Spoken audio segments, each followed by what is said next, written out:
So, big breaking. Chetan Sharma has resigned as the chief selector of the Indian national cricket team. This came after a sting operation was conducted. But the fallout, Nikhil, it was to have been unexpected lines, right? I mean, after the sting, did Chetan Sharma have any right to continue as the Indian chief selector? This is interesting. Why is it interesting? Because you got to think how this has happened. Now, I can tell you with a great degree of certainty that Chetan Sharma didn't want to let go of his position. He wanted to continue. Now, what the right thing for the BCCI would have been going forward would have been to have an inquiry in which you give him a fair hearing as well, and after which BCCI then takes a decision. Now that has not happened. In this case, it's a resignation. Why do I get the feeling that clearly this has happened in consultation with the BCCI? But I'm sure the BCCI mandarins would have picked up the phone and spoken to Chetan Sharma and said that your position now is untenable. Yes. There are two ways of going about it. One, you could argue your case, and we can have an independent inquiry committee. You argue your case, and then if found, if there's anything in your defense which we think will allow you to continue, then so be it. Or if not, then you'd be removed. Or the other thing for you would be is to take moral responsibility at this moment and offer your resignation. And that, I think, would have been the better option to have done, because you knew that if you had wanted to fight your case, there's not much you could have done, because again, this was not conjecture, this was caught on camera. Everything was said. So I think Chetan Sharma, a better sense prevailed, and he must have decided that it's best, at the behest of the BCCI telling him that your position could be untenable, he's decided to put in his paper. What do you think was the smoking gun? I mean, yes, most of the talks, like we were all arguing even prior to this, that all the talk that Chetan Sharma made about the fitness, about all the other things, he's dispelled notions about some fights in the Indian cricket team, all that was knowledge that was out in the public domain. But what do you think? It's not true, actually. This is what everyone has been saying. Yes. That everything that Chetan Sharma said, we all knew, and we have, we have reported this, or whether it's print or television. Everyone is saying it's not true, actually. Two things that he said was very contrary to what was usually being reported. One, because what was the common consensus, that players don't want to play for India. Yes. Even if they are fit, they shy away from playing for India because they want to keep themselves fit to be playing IPL and whatever. Here, on the other hand, Chetan Sharma actually made it clear that no, players want to play. On the contrary, if they're 80 to 90% fit, they still want to go and play. Yes. So that's the first thing which is different. So what Chetan Sharma said was very different to what was perceived as common knowledge. That's one. The other thing, it was out in the open, many times reported that there was some sort of a tussle between Rohit Sharma and Virat Kohli. That was common knowledge. It was reported by everyone else. He comes out and says, no, there's nothing like that. So actually, what Chetan Sharma comes out and says, there are a few things which he said were unknown, or at least not common knowledge in terms of, or not generally reported. These things are very contrary to what was the general reportage around the BCCI or players. So it was very different to that. So that's the first thing. When you talk about what was the smoking gun, I think it's not so much as to what one particular thing he said or he didn't say, and it's not about making certain player look like a hero or certain player look like a villain. That's also not the thing. I think the biggest issue that the BCCI would be having with him, and after which he has decided to resign, because clearly the lines would have been open between the BCCI and him, and once he got the sense that his days were numbered, he decided to, is that any time anything that's of the BCCI or which is part of the board, if that comes out into the open, and you know how protective BCCI is of all things that are happening, and that in a way it's fair also. See, it just disturbs the entire setup of the team. It just disturbs the entire fabric of a team game. So I think that nobody had any option, neither did Chetan Sharma. So as soon as anything is said, so I'll give an example. People will say that he made okay, let's assume the ones that he painted slightly as villains, they would of course be aggrieved and they wouldn't want him to continue. Okay, but now let's talk about the ones that he's kind of painted as heroes, and I'll tell you why even they will have a problem. For example, he spoke very highly of Rohit Sharma and everything. Yes. Right? No, he gets along very well with this, everything good. He spoke highly of Hardik Pandya also. He's very good. This is he comes to my house. Now, these two have not been shown in negative light. Absolutely. But if I was a Hardik Pandya or a Rohit Sharma, I'm still uncomfortable. I'm uncomfortable because these are personal things. Yes. And you have now put it out in public. So, for example, this is an example I gave yesterday. Like, we're a team. And, I, out of all this team that we have, I secretly, have a close relationship with another team member who I keep giving extra stuff or bribing him or whatever that I may do. Now, what I'm doing is right or wrong is another thing. But as soon as somebody between the two of us comes out and says it openly in front of everyone, Yes. then there's going to be an issue because that was done with confidentiality. So if he's even talking about a Hardik Pandya going to his house and meeting him or whatever, I'm sure once it comes out in the public and it happened inadvertently, he didn't know that as thing. I'm sure Hardik is not going to be happy. Not gonna be He's going to be like, this was something that was shared between you and I. Now it's public knowledge. Now how would the team environment be? There is somebody else. Oh, I don't know if there's another player who's also competing to be a future captain. He'll be like, oh, I didn't know he was kind.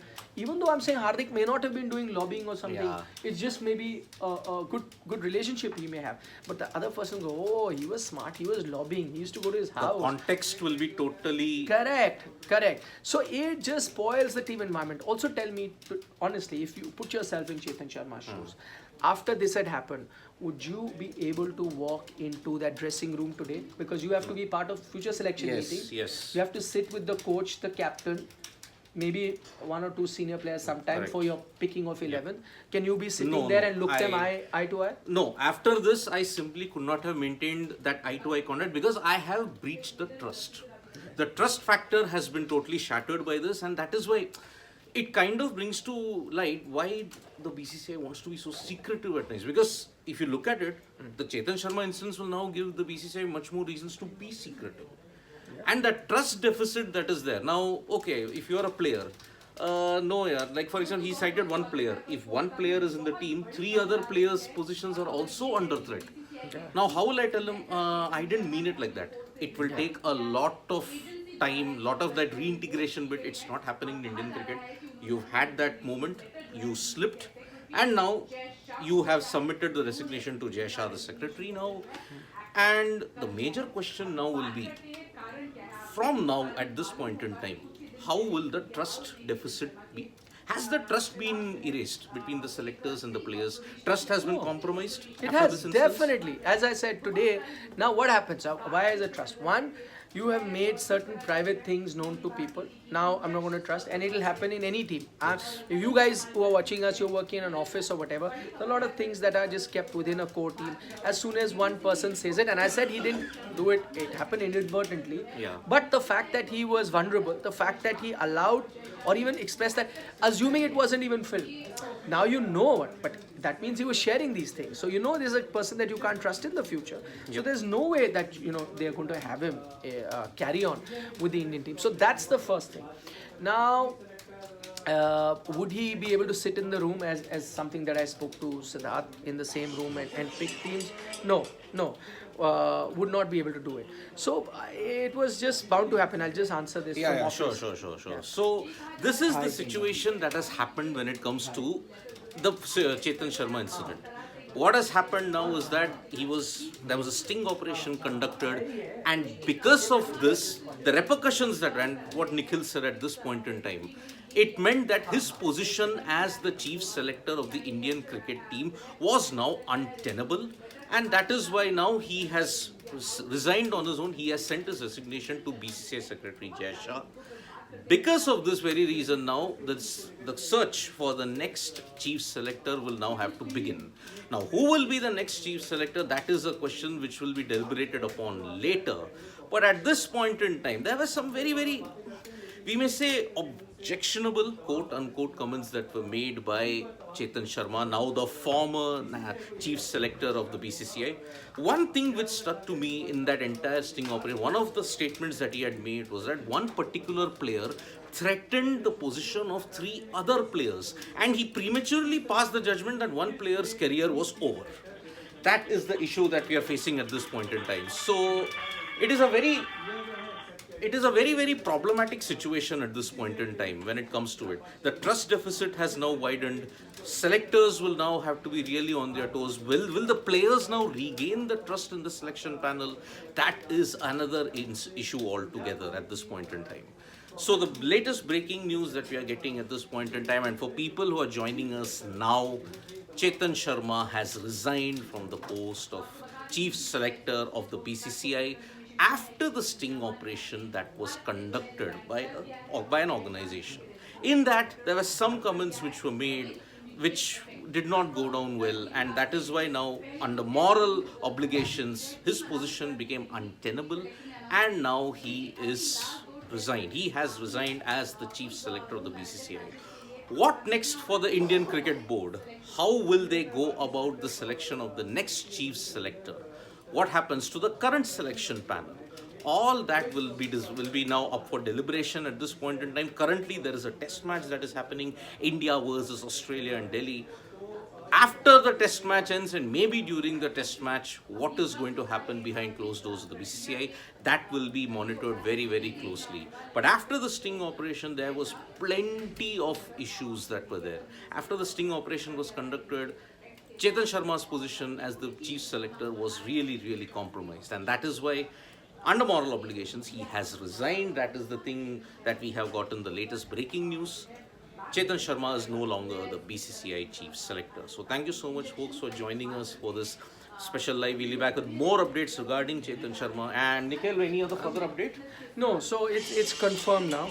It is confirmed that he's resigned, because earlier it was being reported by agencies, but now it's confirmed. It's confirmed. So there is a confirmation now that we have got. The confirmation is that he has indeed resigned. It is not reported. It is not under any kind of speculation or whatsoever. Chetan Sharma has actually resigned as the Chief Selector of the BCCI.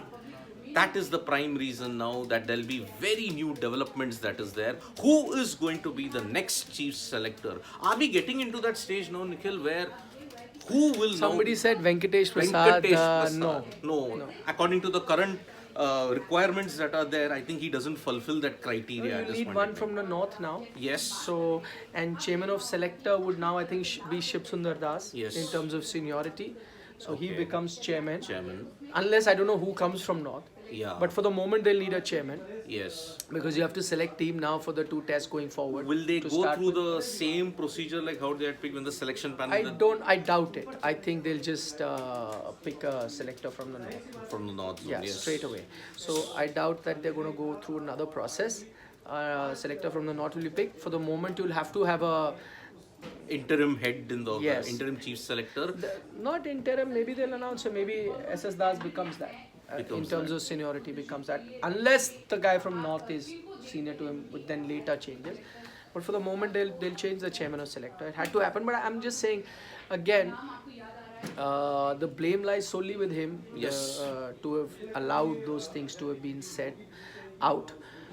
Whether he knew it was a sting or not a sting, and many people are saying that a sting is ethical, unethical, whatever. It doesn't matter. Even if it was not a sting, you shouldn't have been mentioning those things. And players are not going to be happy. Nobody that you mention. Also, what that tells you is, when you listen to the transcript, that tells you that there are certain personal biases that he had. Yes. Now, if you have personal biases, then as a chairman of selector, it's not great, because it might influence your decisions going forward in terms of team selection. So he's mentioning one player is like that, one is that, whatever. So that will also affect. And so on moral grounds, on even meritorial grounds, everything you look at it, he had to go. Apart from Chetan Sharma, do you think the current Why is, sorry, no, VR is saying the sting is deplorable. Why? I mean, that whoever did that, I think it's his job to be, doing this. if the truth comes out in this way, so be it. I mean, see, Yeah. if it was not truthful, then Chetan Sharma would have not resigned then. That it was caught on camera, it was caught by the report, and there were biases. Chetan Sharma just could not escape from it. And secondly, I'm saying, even if it was not a sting, I'm saying what that tells you is that as an individual, he was spilling the you're talking about spilling the beans between trust between the reporter and him. What about him spilling the beans of Indian cricket to anybody? Yeah. Even if it was not a sting, even if it was to a friend or whatever, you're not supposed to do that. Those are very secretive things, and you're not supposed to be telling that to anyone. That it got caught on camera and everyone's now gotten to know is another thing. But if it was not caught on camera, that means this practice was existing, where he was letting those important things that were part of Indian cricket ecosystem that were not to be shared with anyone. He was doing that, and which again, if now in hindsight, you have to look for another individual who will have a bit more integrity, who chooses not to do anything like that. Now, do you think the current selection panel that is there, because of Chetan Sharma, whatever has happened, are they also now under the scanner because of whatever has gone on? Or will they be also feeling uncomfortable? Okay, is our position also tenable? Yeah, I just saw a comment about saying justifying this thing. I don't think people understand. I don't think you're shooting the messenger, sir. Does not matter. It's like me bringing some bit of exposing, I don't know, something. I'll give an example. Like, army as an institution is loved by everyone. Yes. Okay? And me too. I mean, I'm an army kid. My dad served in the army for many years. My dad's father, everyone. But and I really love that institution. I adore it. It's given me everything, right? Now, if tomorrow, let's say, a reporter goes and exposes some sort of corruption that is happening there, right? He exposes it, puts it out. Now, should I be truthful to the love and the respect and everything that I owe the army and start abusing the reporter? Or would I take what the reporter has done on face value and think that, no, I love this institution, but if there is a problem that needs to be fixed, and good on the reporter to have highlighted that problem, and that's the only way that it will get fixed, what should I be like? I'm going to applaud the reporter for doing that, because it's an organization that I love, I adore, admire, and he's exposed a loophole, and that is the only way you can fix when there's something going wrong. I'm not going to shoot the messenger, and that's the problem. I mean, I just saw that, and that's a problem with people. The problem lied with secrets going out. Whether it comes via a sting or a report or it doesn't matter. Would you want anyone who's running your cricket, your captain, your coach, your chairman or selector, anyone that might be, to be letting out those secrets? Whether it came out of a sting or not, doesn't matter. Why are you looking at the messenger? Look at the message. The message is that you had a chairman of selectors who was there and he was leaking that information to people. And that, I think, is not in the best of interest of India. And again, most of the truths, if you have to look at most path-breaking events that have happened, when you want the truth to come out, it's happened via sting. And you hailed that. Now, why in this case is a concern of ethics or non-ethics? See, it was up to Chetan Sharma to maintain that integrity. Okay, I will not reveal too much about it. It was up to him, right? The reporter or the one who was conducting the sting did not tell him, oh, you have to please do this. It wasn't fixed. Exactly. The integrity is up to an individual at that point in time in camera to say what is meaningful and which does not compromise any particular individual, entity, or the broader public in general. That is the prime reason why if Chetan Sharma had not spilled out too much of the beans, then he would have had the moral right to continue. But on camera, he said things which were compromising to his position. Just to reply to Anit Sadhu, whatever, he's the one who raised the earlier point. And to tell you, he said they were not secret, they were in public domain. I don't know, Anit, then you must be closer to Indian cricket than any person that I've known of. I didn't know of any person who knew that Hardik Pandya lands in Delhi and calls up Chetan Sharma and goes to his house the first thing. I don't think it was common knowledge. Nobody knew about that. Nobody knew about the fact that everyone used to keep saying that there is an issue between Rohit Sharma and Virat Kohli. That is what you knew or everyone else knew, or that is what was reported. He says exactly the opposite of that. Everyone used to keep saying that no, players in the Indian team don't want to play for India. They want to play for IPL. They want to save their best for the IPL. That's why they are reluctant to play for India. He said something to the contrary. So please, sir, do not say that everything that he said was in public knowledge. No, it was not. Whatever he said, a lot of things were not in public knowledge, or were in public knowledge in exactly different way. So a lot of things that he said there is for the first time that has come out. By the way, he is also the first person who's come out and backed in that whole fight between Virat and Ganguly. Till now, you only heard the two protagonists in that thing talking about it. This is the first time, third person view you got to hear. So a lot of things that was said in that sting which are new. So it's not already known. Yeah, they may not be explosive things that I agree on, but there are a lot of things that was said were new.